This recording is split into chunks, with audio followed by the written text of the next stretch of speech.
Bem-vindos a mais um episódio do Pontos e Viagens. Hoje a gente vai falar sobre voos de Quinta Liberdade. Já ouviu falar sobre isso? Não? Então fica aí para descobrir. Aí entra a vinheta. Ah, não, eu tenho que falar... agora eu vou falar. Não, tá certo. Tá certo, agora que eu vou falar. Peraí que vibrou aqui, vamos ver se é o rap. É o rap. O entregador está chegando. Ladies and gentlemen, welcome aboard.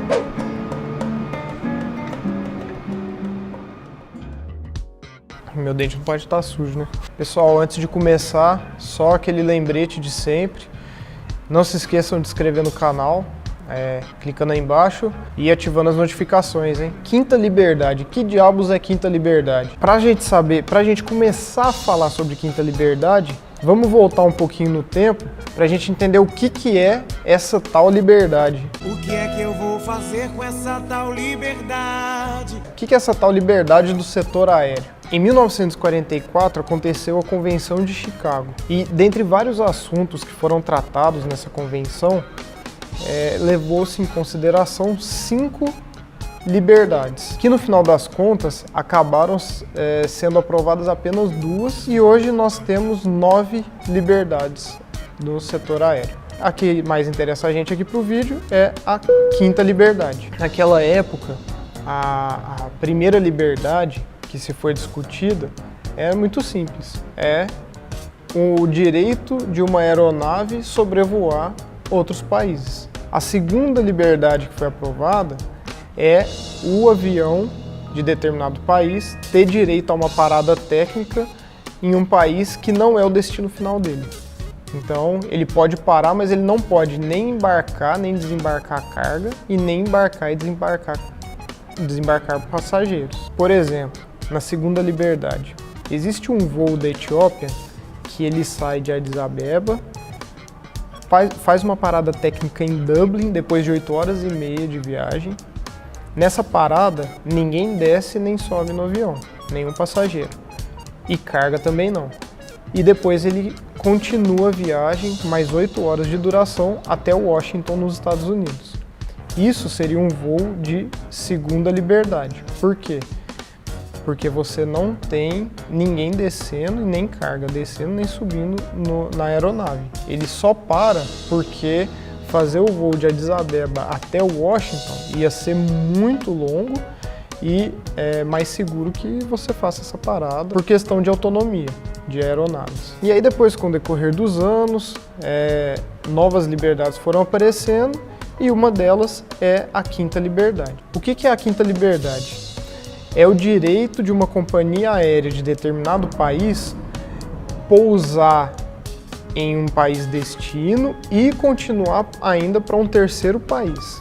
Então ele sai do ponto A, vai para o ponto B e ao invés de regressar do ponto B para o A, ele ainda vai para um ponto C. E é aí que surgem as oportunidades para quem adora aviação ou para quem simplesmente gosta de conforto. Por que eu estou falando isso? Vamos pegar os exemplos de voos saindo do Brasil, de Quinta Liberdade. Hoje nós temos o voo da Qatar, que sai de Doha, faz uma parada em São Paulo, com passageiros descendo e subindo, e carga também, e continua até Buenos Aires. A Ethiopian Airlines também, ela sai lá de Addis Abeba, vem para São Paulo e continua para Buenos Aires. A Turkish sai de Istambul, vem para São Paulo, continua para Buenos Aires. A Emirates vem de Dubai, para no Rio, continua em Santiago. Para em São Paulo, continua para Santiago, do Chile.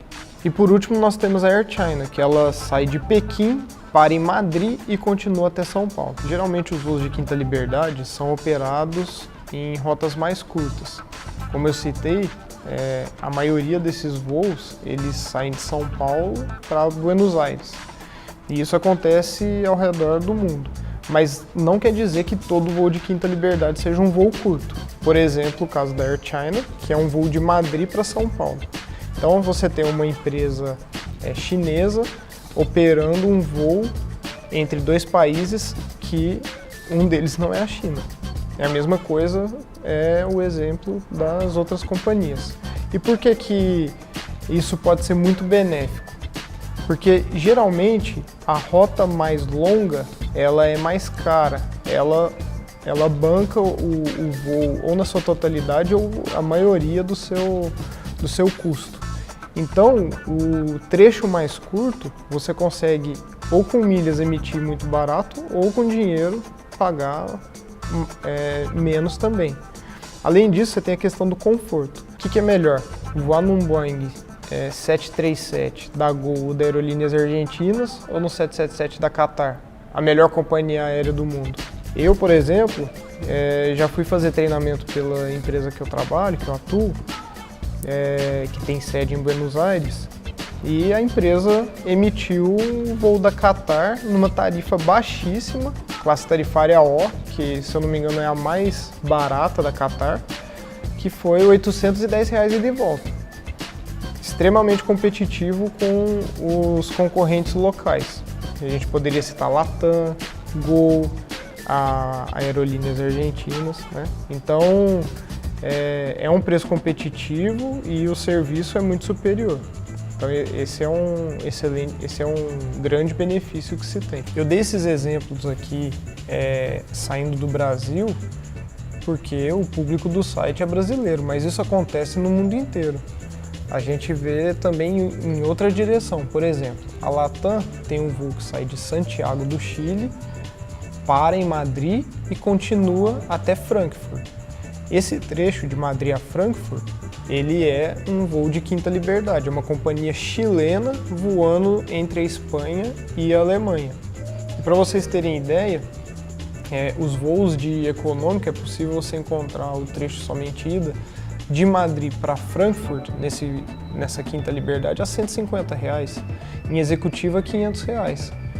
Então, é um ótimo benefício nós sabermos quais são essas rotas de Quinta Liberdade, para que a gente consiga aproveitar preços mais em conta, voando em classes melhores, em aeronaves melhores, com serviços de bordo melhores. Então, o grande diferencial aí dos voos de Quinta Liberdade são esses. Bom, pessoal, essa foi a explicação sobre os voos de Quinta Liberdade. Espero que tenha agregado a vocês, quem não sabia, e não deixem de monitorar esse tipo de rota, porque é muito interessante não só para os viciados em cabines premium, mas todo viajante gosta de um conforto a mais.